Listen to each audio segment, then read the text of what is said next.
नमस्कार. लाडक्या बहिणींची पडताळणी बंद, 13वा हप्ता सरसकट मिळणार. पाहूया सविस्तर माहिती. मुख्यमंत्री माझी लाडकी बहीण योजना जुलै 2024 मध्ये सुरू झाली. या योजनेअंतर्गत पात्र महिलांना दरमहा 1500 रुपयांचा थेट लाभ दिला जातोय.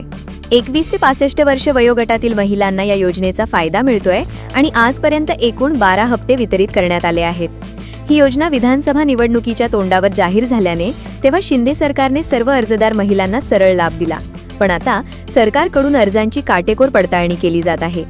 याच पडताळणीमुळे हजारो नव्हे तर लाखो महिलांना योजनेतून बाद करण्यात आलंय.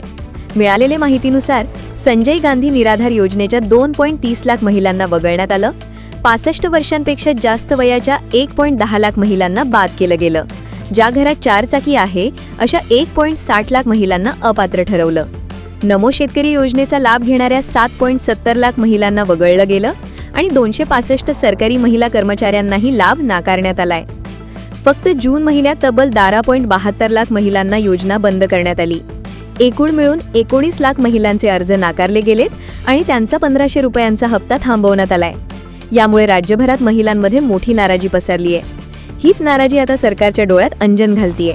म्हणूनच स्थानिक स्वराज्य संस्थांच्या निवडणुका होईपर्यंत नो चाळण नो गाळण धोरण राबवण्यात येणार आहे. याचा अर्थ निवडणुका होईपर्यंत लाडके बहीण योजनेतील कोणत्याही महिलेची पडताळणी होणार नाही आणि लाभ सुरूच राहणार.